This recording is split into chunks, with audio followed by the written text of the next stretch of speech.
This is Cooking with Dave and Audie. I'm Dave, that's Audie, and today by viewer request, we're making gumbo.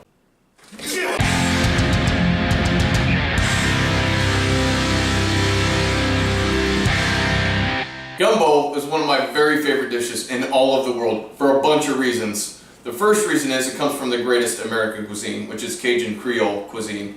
It involves one of my very favorite cooking techniques, which is smothered cooking. Yeah. And it's a dish that's all about utilizing scrap. It's making food for 10, 12 people out of like leftovers, little bits and pieces that you got laying around. Yeah. And this dish in particular was our very first reviewer request of all time. It's an old friend of ours. Her name's Vanessa. We've known her more than 20 years. Yeah, that's right. Together. Longer than we'd like to share. Back in the wintertime, she asked us to make gumbo. We didn't have fresh okra around at that time. It was winter, and we think fresh okra is vital to making a great gumbo. Agreed. So we had to wait till springtime until we could get some fresh okra. We have some now, so here we go. So this gumbo, this dish in particular, is going to be an easy sort of beginner's gumbo. You can make gumbo from almost anything. Anything edible, you definitely can make gumbo out of. This one is sort of a beginner's and easy one. What we're focusing on here is showing the technique of making gumbo rather than all the amazing ingredients that you can use. So we're making a chicken and sausage gumbo. Let me walk you through it. We got a whole deboned chicken here, deboned galantine cut. We showed you how to do this in our ultimate guide to butchering chicken. You can do it yourself. Yes, you can. We have a delicious, rich, gelatinous chicken stock here. We made this ourselves in our chicken stock making video. Yeah. You can check that out and do it yourself. Yeah. We have a rich, dark, chocolatey roux here. We made this ourselves in our guide to making roux. You can check that out yourself, do it yourself at home. That'll save you so much time and energy. We have some fluffy white rice here. We showed you how to do that in our red beans and rice video. You can check that out and do it yourself. All the links are in the description, guys. Go back and watch the videos if you haven't. Yes, they are. Now let me walk you through the good stuff here, Audie. Start with this guy right here. Get in tight. That is the Trinity. That's the base aromatics for Cajun Creole cooking. It's onions, normally white onions. It's bell peppers, normally green bell peppers. And it's celery. Audie and I always like to add garlic to any aromatics. I love garlic. We have some andouille sausage. Comes from Cajun Creole country. It's pork sausage flavored with paprika, chili flakes, black pepper, and some fresh okra. So here's how it's going to go. We're going to sweat down our sausage, release some of that fat, use that fat to sweat our aromatics in. We're going to pick up some color on those aromatics, and then we're going to start smothering. Smothering is all about cooking something down and then adding a liquid to it and then cooking it down again and then adding a moist liquid to it and then cooking it down again. You could do that 10, 15 times for certain things. But it's all about breaking things down. Cooking it in that way over and over again turns everything to mush. Yeah. So basically our aromatics more or less are going to turn to mush. And concentrate that incredible flavor. That mush is going to help thicken our sauce a little bit. Also, the gelatin in the stock is going to help thicken our sauce a little bit.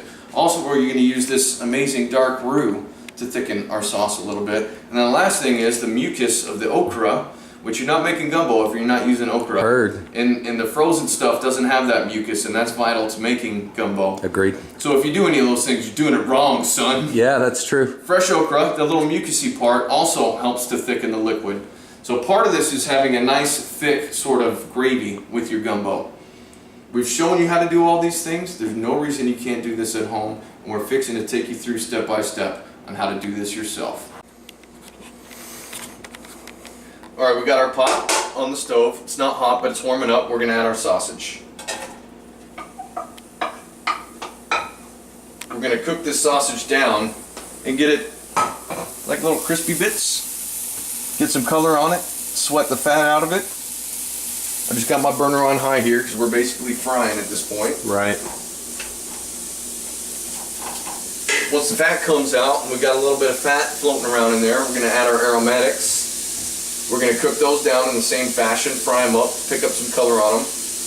And then when that is at a good place, we're going to start that smothering process. Alright, Audie. You see all that color on the bottom of the pan? Yeah. That's what I'm talking about, my son.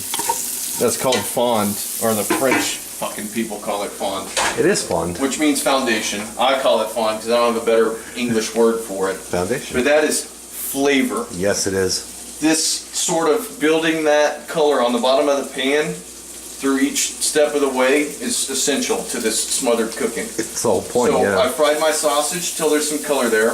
I'm going to add my aromatics. Which, that's like 3 onions, 3 bell peppers, and most of a, you know, what would you call that, a head of celery? We're going to need a little bit more fat, Audie, but you know what that means? What's that mean? So we got a little bit of the fat that we skimmed off the top of our stock. It's basically just chicken fat flavored with all the things that we threw into the stock.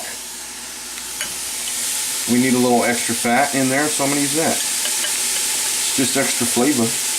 We're going to start building those layers of flavor, seasoning each sort of step of the process. And the seasoning here is pretty simple. Salt, some black pepper. We're going to top it off with our garlic there. And one of our favorite spices, a little red chili flake. Just a little wee hum of spice in this dish is nice. Some people make it really spicy. Yeah. And we could do that. That'd be fun. I've been into a chili kick lately. Yeah. I'm sure you all saw our hot sauces video. Come on. Alright, now look here. There's some moisture that came out of those vegetables. That's just stuff boiling away there. I'm going to use that moisture to lift that fond off the bottom of the pan. Just by stirring, and as I stir, sort of scrape along the bottom of the pan a little bit. All that fond that comes up, Yeah, you can see a lot of it come up now. it's almost all gone now. You see there. All that fond is now all over our aromatics and our sausage. Now we're going to fry that up and develop that fond again. And then we're going to start deglazing with our stock. That deglazing, when we add moisture, so anything moist, could be stock, could be wine, could be milk, could be, I mean, anything that has water in it. So Right. not oil, basically. Add a moist liquid. That lifts that fond off the bottom of the pan. You cook it down to a fond again. You add liquid again, moist liquid again. Lifts the fond off the bottom of that pan, and you cook it down till there's fond on it again. We'll probably do that 3 or 4 times. Right. And then top it off with our liquid and start building our soup or our stew. But in some, you know, some dishes you would smother more than that. Some dishes you might smother less than that. And some people, some old, you know, Cajun grannies and stuff say you have to do it 20 times or you're not doing it right. Right? I gotta tell you, dude, it smells so good in this kitchen yeah. right now. Yeah, man. This is proper, at least for me, my style of cooking. Right. Proper cooking. Which is just taking a few bits and pieces and then making something bloody delicious out of it. Okay, fresh okra. Okra is a fruit. I believe it comes from Africa, if I'm not mistaken. Right here with the African people to the Americas. Became a staple in the cooking of the culture, you know, that established itself here. This is a great, very underrated fruit. You don't normally want to eat this just raw like that, but if you cook it in any way, steam it, fry it, stew it, dry it, it's delicious. It's bloody fantastic. You can pickle it too. Yeah, I've seen people pickle it. I've seen people favorite. cure it as well, just pack it in salt, and they say that that'll pull off some of that mucus that you were talking about before. So basically every part of this fruit, other than that little stem top, now the stem is definitely edible. It's just really firm and you don't really, it's not fun to chew up and swallow. So we cut that off. And then we're going to cut this into sort of bite-sized little pieces. If you look here, see how all that sticky stuff there? Are you getting that, picking that up? Yeah, now I am. That's that mucusy stuff I was talking about. A little bit slimy. That's the good shit. Alright, all of our aromatics are cooked down. They got good color on them. Time to add our first bit of stock. How much would you say that was? Just enough to sort of float everything. God, look at it. It's already got that incredible color. And you're Just scraping up all that. Yep, just scraping the fond off the bottom of the pan again. A lot of that moisture's cooked out of there. Everything's nice It's and so dark.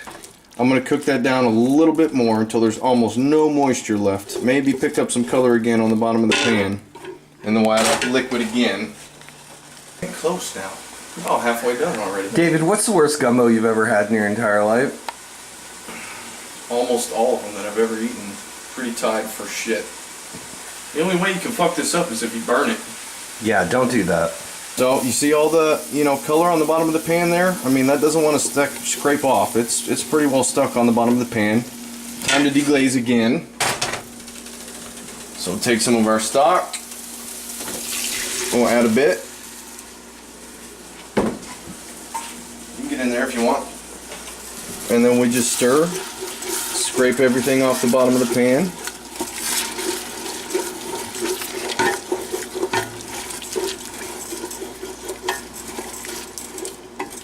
Got it all re-dissolved.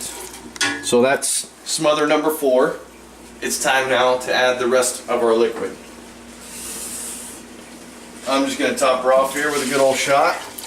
Let me get a shot real quick. Alright, liquid went in. Now she's a ballin'. Now it's time to add our roux. Got our beautiful roux here. Check the description down below me. Give that a little stir in. And so one of the tricks with roux, you want to add cold roux to hot liquid, or hot roux to cold liquid. And that helps you prevent getting lumpies. Now, you're not measuring that roux right now, so how are you determining you're using the right amount? By flavor and thickness. I mean, this is our main thickener here. So this is going to take us basically to the place we want to be and the flavor we want to have. I think one more good scoop will do her. Oh baby, oh baby. Super silky. Doing God's work over here, Audie. Yes, we are. Okay, so we need to season now for that last bit of liquid and for the roux. Both of those are going to detract from our seasoning. So I'm going to do a couple good solid pinches here. That should take us to a good spot. A little pepper. Oh, it's got such viscosity and body now. And it smells nutty and rich. Yep. Toasted. Okra time, baby. All of our okra goes in. That's going to help thicken just a little bit more. Yes, sirree, Bob. Last thing here. Season up our chicken. I'll throw some salt on. Some pepper on. I'm going to give that a little mix up. Get that seasoning distributed.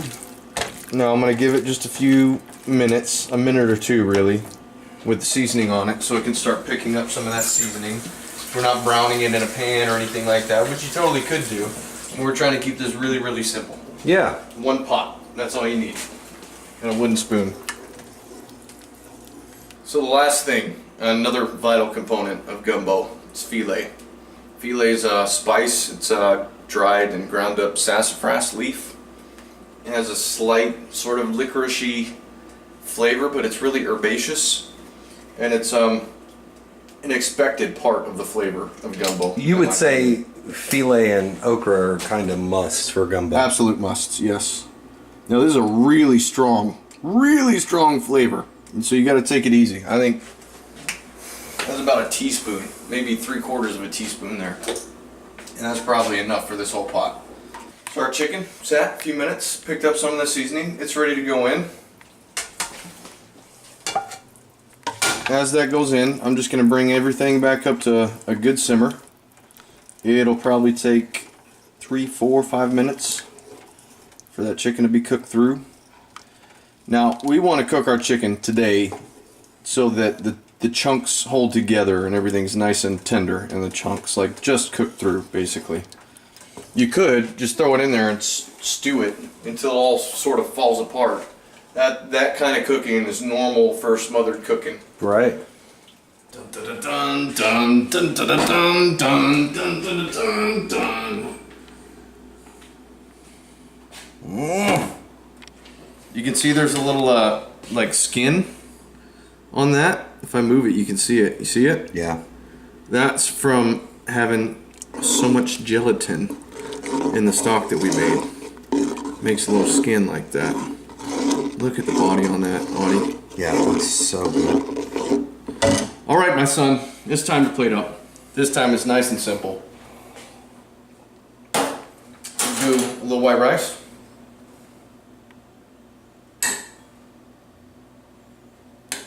Nice fluffy white rice. Link in the description. Yeah, that's right.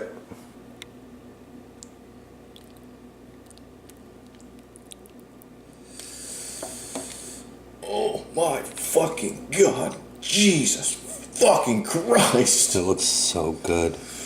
Dude! Look at that, Audie. How does that look, man? It looks so good, David. Give me a little chubby.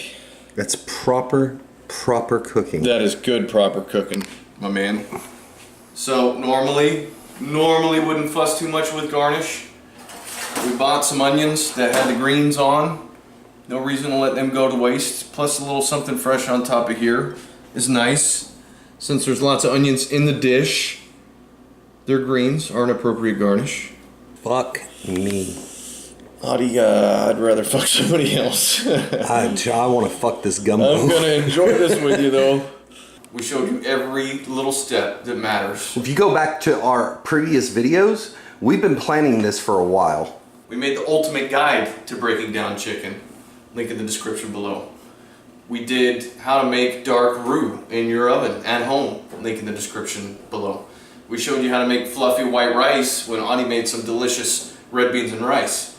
Link in the description below. And we showed you how to make stock from all the leftover bits and scraps that wind up in your everyday kitchen. Chicken bones and some onions and carrots and stuff. Yeah. Link in the description below.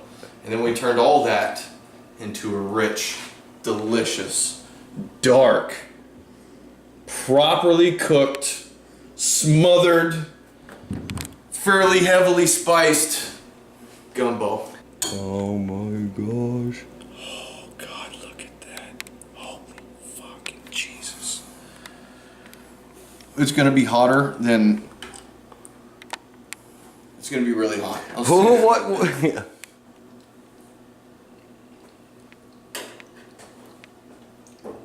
Are you happy with it? Man, we've said so many times already that this is my style of cooking. Yeah. You could not get better than that. Could Yeah. not get better. Yeah. So gumbo is one of those things, it's all about depth of flavor. Layering flavor. Every ingredient, every step of the way, you're doing everything you possibly can to build depth and to build color. And as you're building that color, that all turns into this really nutty sort of like toasted flavor. So the roux has that nutty toasted flavor. All your smothered stock has that toasty flavor. Your aromatics, the sausage has that sort of toasty flavor. And it gives such a depth of flavor.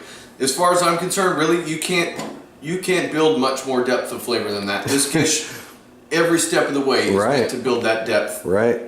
And it's all about just like, you know, it's a little one pot wonder. It's just using scraps and good technique, but scraps. This does not Say that again. And good technique. That's the whole point of this channel. Yeah. We just want to show you the technique. That's how we make gumbo. That's how you make gumbo, ladies and gentlemen. We took you through each little step. We showed you each little technique that really counts. You can do this yourself at home with some scraps you probably have sitting in your fridge right now. Yeah. And I ain't joking. It is so good. You need to make this dish. You need to make this dish. Our old friend Vanessa, this dish is for you. You left the very first comment that requested a dish. This was for you. It took a while for us to get there, but this is for you. And thank you very much. It's delicious too. You should definitely try to make this. We're Cooking with Dave and Audie. I'm Dave. That's Audie. Shout out to Vanessa. We appreciate you watching us. Thank you very much. If you like our videos, subscribe to our channel. Leave a like on your favorite one. Send us a comment. Tell us what you want to see because we'll do it for you if we can. We will. We love you all. Have an awesome day.